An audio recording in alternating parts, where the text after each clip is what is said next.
সুপ্রিয় দর্শক মণ্ডলী, আজকের সংবাদপত্রে আপনাদের সবাইকে স্বাগত জানাচ্ছি। দর্শক মণ্ডলী, আমাদের সঙ্গে রয়েছেন কূটনৈতিক বিশ্লেষক রাহিদ এজাজ।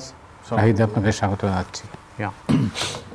বাংলাদেশ প্রতিদিন আজকের শিরোনাম হচ্ছে ভালো নেই দেশের মানুষ, ভ্রমণপ্রেমী গভর্নরের 9 মাসে 65 দিন বিদেশ সফর। মানবজমিন গণপিটুনি, 9 মাসে নিহত 163। শেখ হাসিনার বিরুদ্ধে ট্রাইব্যুনালে বিচার প্রক্রিয়া শুরু হচ্ছে আজ। সমকাল 3,59,000 গ্রেপ্তার, সারা দেশে 10 মাসে গ্রেপ্তারের চিত্র। গরুরহাটে ছাগলকাণ্ডের ছায়া, দুশ্চিন্তায় বড় খামারিরা। কালের কণ্ঠ, বাজেটে স্বস্তি নেই মধ্যবিত্তের, সেনাপ্রধানের এখতিয়ার নিয়ে প্রশ্ন কাদের, কোন মতলবে। আমার দেশ, ক্যান্টনমেন্টে কাশিমবাজার কুটি। হাসিনার বিচার আজ থেকে সরাসরি সম্প্রচার। কালবেলা, ডিসেম্বরের মধ্যে নির্বাচন চাই 34 দল। রেলভূমির লাইসেন্স ফি 6 গুণ বৃদ্ধির প্রস্তাবে আতঙ্কে কৃষক ব্যবসায়ী। সময়ের আলো, গভীর হচ্ছে পুশিন সংকট, কর কাঠামোতে আসছে বড় পরিবর্তন। খবরের কাগজ, নতুন বন্দোবস্তে অনেক বাধা, এবারের বাজেট হবে জনবান্ধব ও বাস্তবমুখী।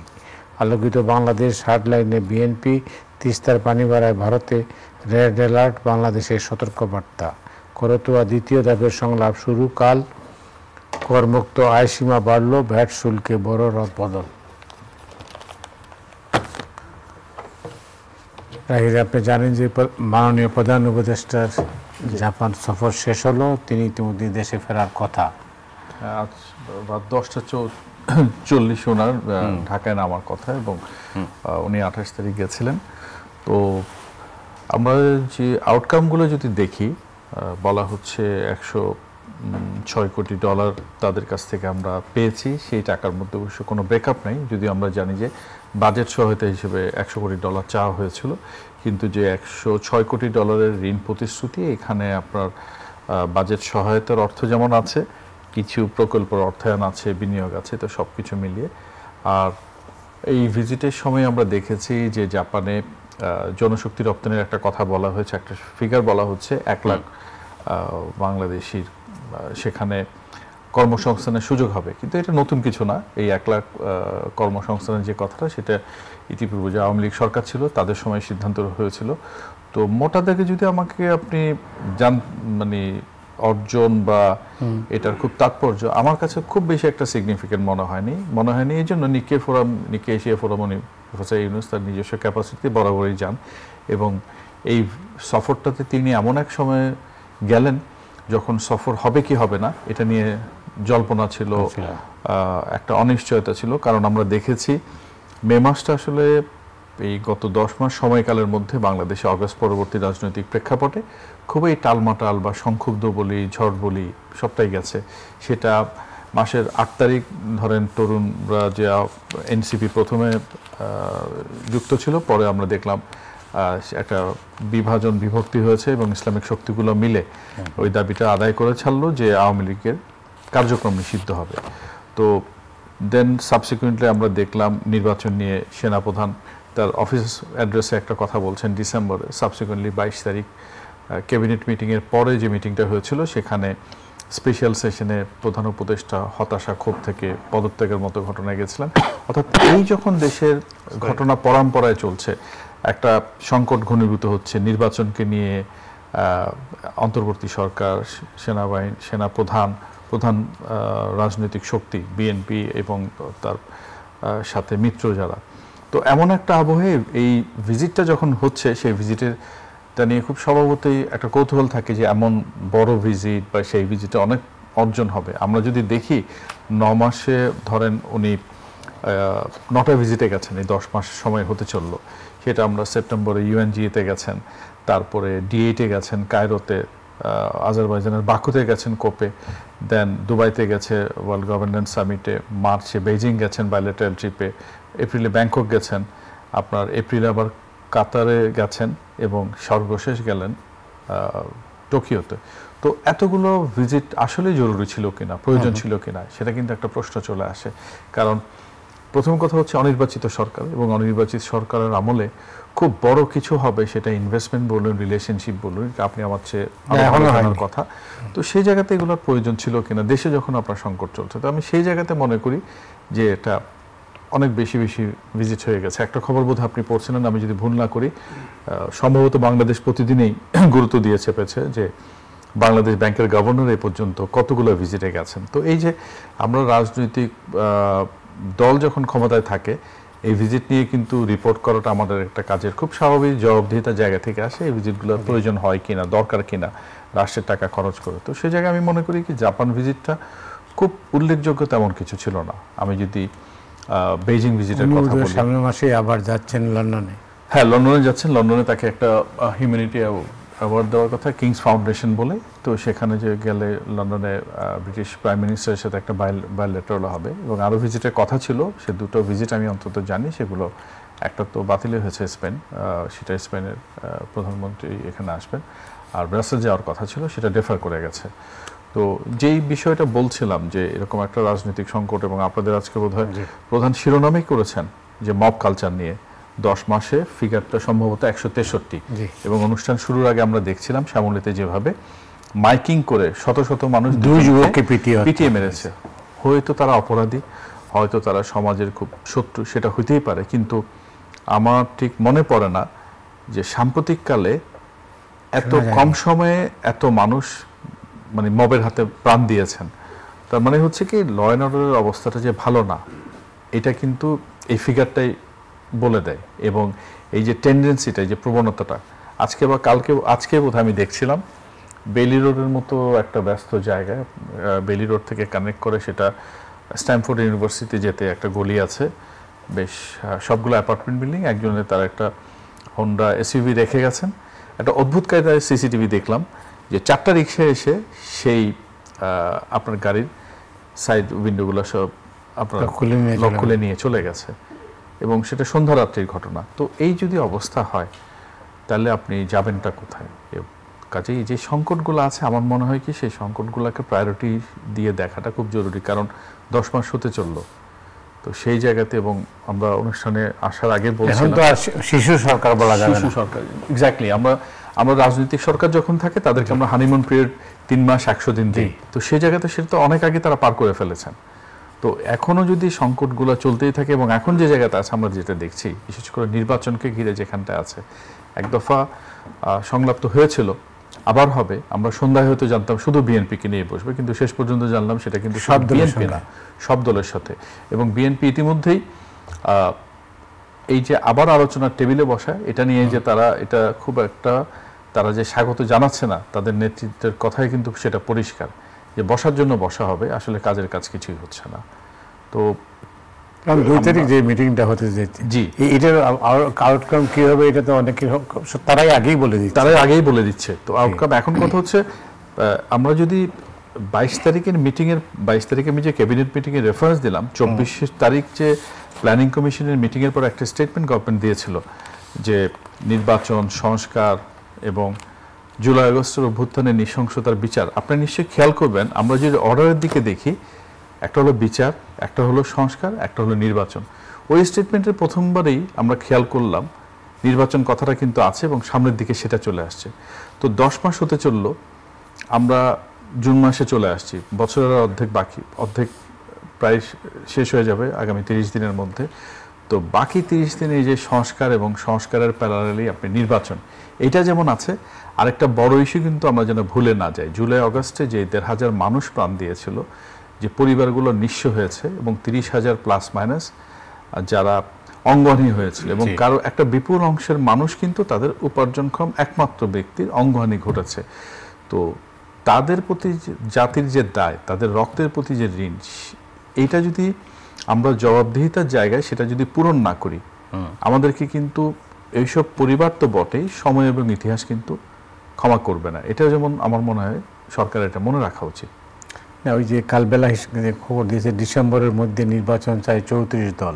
আপনার কাগজে আমি যদি ভুল না করি আজকে একটা আপনারা অনেকটা বিশ্লেষণধর্মী খবর ছেপেছেন যে 30 তারিখ নিকে ফোরামে গিয়ে ডক্টর ইউনূস বলছিলেন একটি দল ছাড়া সবাই আর কেউ নির্বাচন চায় না।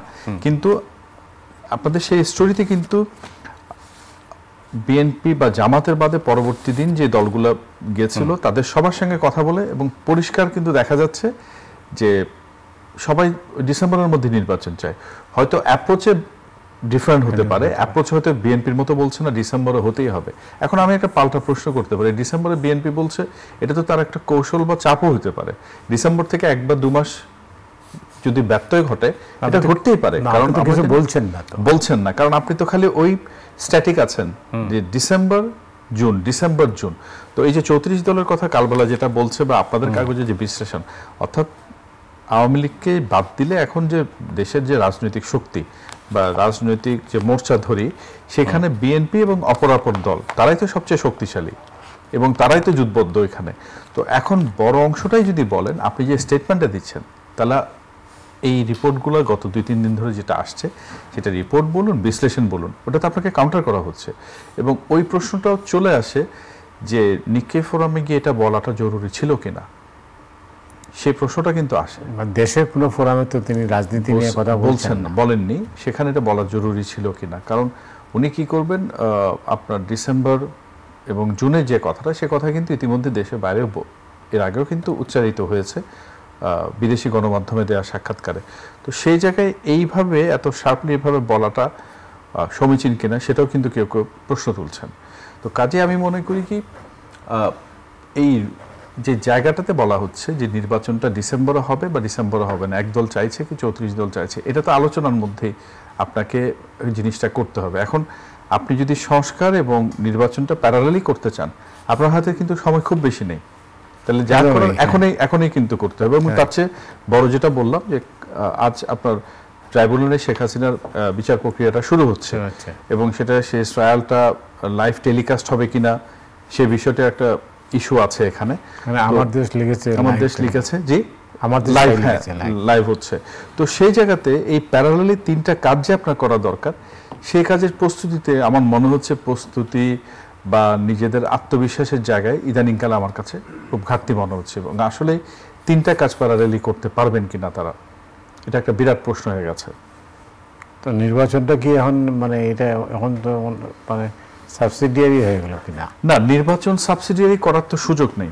আপনি যদি, আমি 24 তারিখে স্টেটমেন্টের কথা বললাম, ওইখানে অর্ডারটা কি হতে পারত যে বিচার, নৃশংসতা, মানবতার বিরোধী অপরাধের বিচার, গণতান্ত্রিক উত্তরণের পথে সংস্কার, দেন নির্বাচন।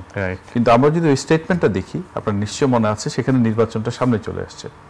তো নির্বাচন সামনে চলে আসছে, তার মানে কি আপনি চাপে পড়ে বলুন বা উপলব্ধি বলুন, কিন্তু চাপ বলিয়া যাই বলে এই চাপটা তো পলিটিক্যাল পার্টি বা পলিটিক্যাল অ্যাক্টররা যেমন দিবে, এটা তো সরকারের দিক থেকে আসার কথা ছিল। কারণ দেখুন, জুলাই মাসে আমরা যতদূর এখন পর্যন্ত জানি যে জুলাইয়ের যে ঘোষণা, যে রাজনৈতিক দলগুলোর মধ্যে ঐক্যমত্য করেই তো ঘোষণা দিবেন। তো এখন আপনি নির্বাচন নিয়ে যদি টাইমলাইন নিয়ে কোনো সুরাহা না হয়, জুলাই ঘোষণাটা তো ঝুলে যেতে পারে।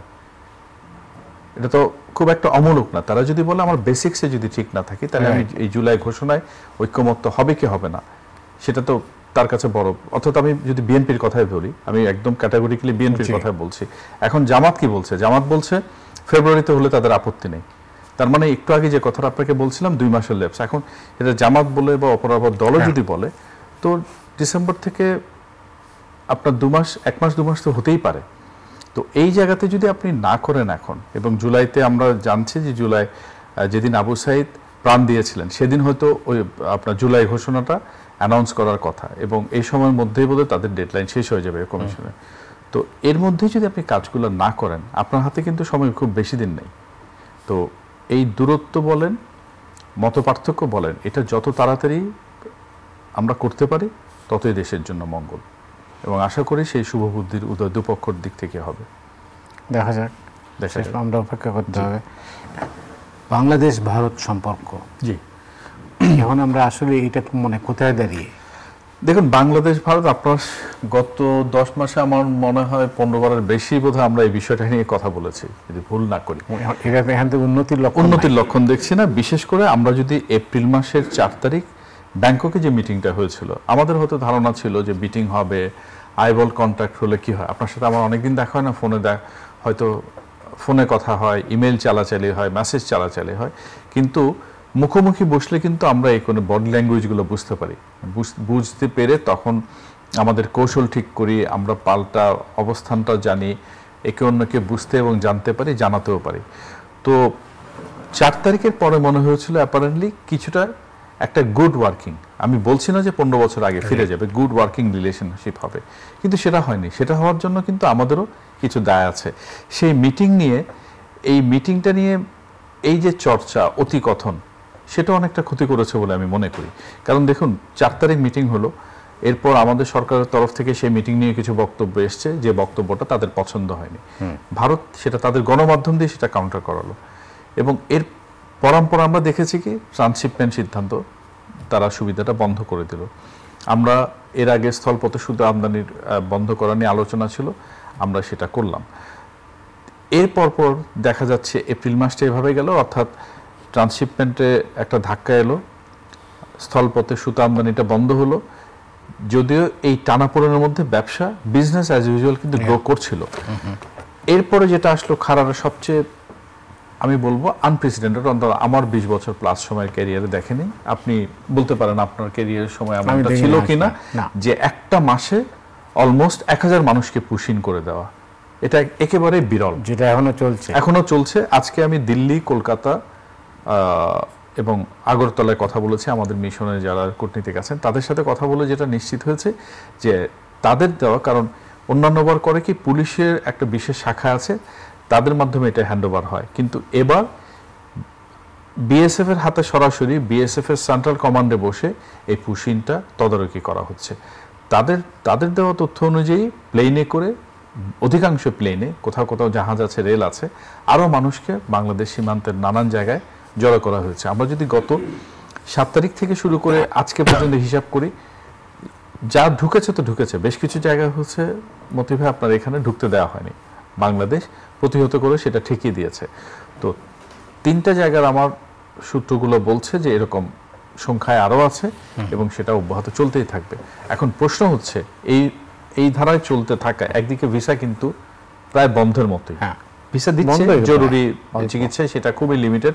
কাল না পরশু বোধহয় আমি গেদের একটা ভিডিও দেখছিলাম, ওইখানে গাইড হিসেবে কাজ করে এক ভারতীয়, যে শুনশান নীরব একটা স্টেশন দেখাচ্ছে। তো এই যদি অবস্থা হয়, ভিসা বন্ধ, একের পর এক নানান সেবা বা কোঅপারেশনগুলো বন্ধ হচ্ছে, পুশিং চলছে, তারপরে এর উপর নতুন একটা বিষয় হলো, নতুন বিষয় কেন, গত বছর আমরা ফ্লাড দেখেছিলাম, উজান থেকে ঢল আসা এবং অতিবৃষ্টির কারণে। এর মধ্যে বৃষ্টি শুরু হয়েছে, এবং সিলেট সহ কোনো কোনো জায়গায় আমরা দেখছি বাঁধে ফাটলের কথা বলা হচ্ছে। তো ওভারঅল যা দেখি, এবং গত 2-4 মাসে ভারত যেটা বলছে, সর্বশেষ তাদের সাপ্তাহিক ব্রিফিংও মুখপাত্র বলেছেন যে বাংলাদেশ যেন অভ্যন্তরীণ সমস্যা অভ্যন্তরীণভাবে সামাল দেয়, ভারতের উপর দোষারোপ না করে। একটা পয়েন্ট, তার চেয়ে বড় পয়েন্ট হচ্ছে বাংলাদেশে দ্রুত যেন ইলেকশন হয়, এবং ইনক্লুসিভিটির কথা বলছে। ইন্টারেস্টিংলি, আমরা যদি আওয়ামী লীগ যখন ক্ষমতায় থাকে, things are just other way round, তখন বলতে এটা বাংলাদেশের অভ্যন্তরীণ বিষয়। তখন বাংলাদেশের নির্বাচন দ্রুত হবে কি বিলম্বিত হবে, প্রলম্বিত হবে, এটা তাদের ইস্যু ছিল না। তখন এটা ইনক্লুসিভ হবে না বা নন ইনক্লুসিভ হবে, তখন তারা বলতো না। তার মানে মেসেজটা আমি এভাবে ইন্টারপ্রেট করি যে until and unless there is a elected regime, we will not come back on the table. তো এই জিনিসটা তো পরিষ্কার। যদি আমরা এটাকে এভাবে ইন্টারপ্রেট করি যে ভারতও দ্রুত নির্বাচন চাচ্ছে, বিএনপিও দ্রুত নির্বাচন চাচ্ছে, তাদের মধ্যে একটা বোঝাপড়া আছে, এটাও বলা হয়। এখন আসি, সম্পর্কের দিকে আমাকে যদি বলেন, একটু পেসিমিস্টিক শোনাতে পারে। এখন পর্যন্ত আমি যেটা ফলো করে বুঝতে পারছি তাদের, বিশেষ করে আমরা ব্রিফিংয়ে তো খুব স্ট্রেট ওয়েতে প্রশ্নের উত্তরগুলো আসছে, এবং এই যে কনসিস্টেন্টলি বলছে দ্রুত নির্বাচন এবং ইনক্লুসিভ প্রসেস, তাতে করে আমার কাছে এই মুহূর্তে বসে মনে হচ্ছে আজকে জুনের 1 তারিখ, নতুন সরকার আসা বা চেঞ্জ না হওয়া পর্যন্ত বিজনেস অ্যাজ ইউজুয়াল কিংবা গুড ওয়ার্কিং রিলেশন যে কথাটা বা এক্সপেকটেশনটা নিয়ে বসে আছি, সেটা বোধহয় খুব একটা কাজে দিবে না। না রাহিদ, আপনি তো দীর্ঘদিন কূটনৈতিক রিপোর্টিং করছেন, জি, খোঁজখবর রাখেন, কিন্তু আপনি আমাকে বলেন তো আমাদের দিক থেকে আমরা কি চাচ্ছি? ওয়েল আমি তো আপনাকে বলেছি আমরা যেটা চাচ্ছি যে একটা রিলেশনশিপ হবে যেটা মানে আমার সাথে যে অফিসিয়ালদের যেটা কথা হয় যেটা দিয়ে আমি বুঝেছি যে 5 তারিখের পরে বাংলাদেশের যে মানুষের আকাঙ্ক্ষা জন আকাঙ্ক্ষা আমি যদি এভাবে বলি 15 বছর তো আসলে সম্পর্কটা ছিল সরকার টু সরকার, সেখানে মানুষের সাথে না। কিন্তু আপনি যদি এটা কিন্তু অকপটে এটা কিন্তু বাস্তব, এবং বাস্তব বলেই কিন্তু ধরা যাক ভারত যদি না থাকতো 2014 সালে একতরফা নির্বাচন করে নিশ্চয়ই আওয়ামী লীগের পার পেয়ে যাওয়ার কথা না। পশ্চিমা মহলগুলো 6 মাস পরে ফিরে আসলো, তারা ভাবলো তাহলে আমরা ভারতের লাইনে থাকি, লাইনে থাকলে ব্যবসা বাণিজ্য সুবিধা ইত্যাদি ইত্যাদি আমরা করতে পারবো। 18তে ব্যালট স্টাফিং হয়েছে, এটা নিয়ে সংশয় বা অবিশ্বাসের কোনো কিছু নেই। ইভেন জাপানি অ্যাম্বাসেডর এবং জাপান একটা স্টেটমেন্ট দিয়েছিল সেই নির্বাচনের সমালোচনা করে, সেই পুরন কথাটা মনে করতে গিয়ে জাপানের যে বিদায়ী রাষ্ট্রদূত সে ঝামেলায় পড়ে গেছিল। তো এই যখন অবস্থা, আপনাকে 5 আগস্টের পরবর্তীতে বাংলাদেশের আকাঙ্ক্ষাটা হচ্ছে পরিবর্তিত সময় এবং মানুষের দাবিকে আত্মস্থ করে আপনাকে সম্পর্কটা করতে হবে। প্রতিবেশীর সাথে প্রতিবেশীর ন্যায্য যৌক্তিক সম্মানজনক একটা বার্তা দিয়ে সম্পর্কটা করতে হবে। আপনি সেটা যদি বুঝতে না পারেন, ধরতে না পারেন, বা সেটাকে আপনি অবজ্ঞা করেন, তাহলে তো আপনি বুঝতে হবে আপনি বাস্তবতার জমিতে নেই। আপনি নিশ্চয়ই আওয়ামী লীগের সাথে যে ডিনামিক্সে চলতেন সেটার তো ফিরে পাওয়া সম্ভব না।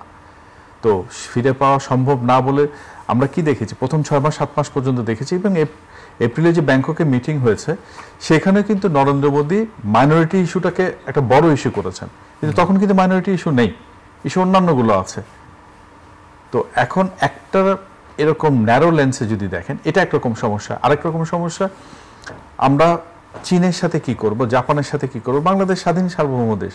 তো সেইখানে চীনের সাথে আমার বেশি যাবো বা কম যাবো সেটাতে আমি আমার স্বার্থের সাথে সঙ্গতি রেখেই করব।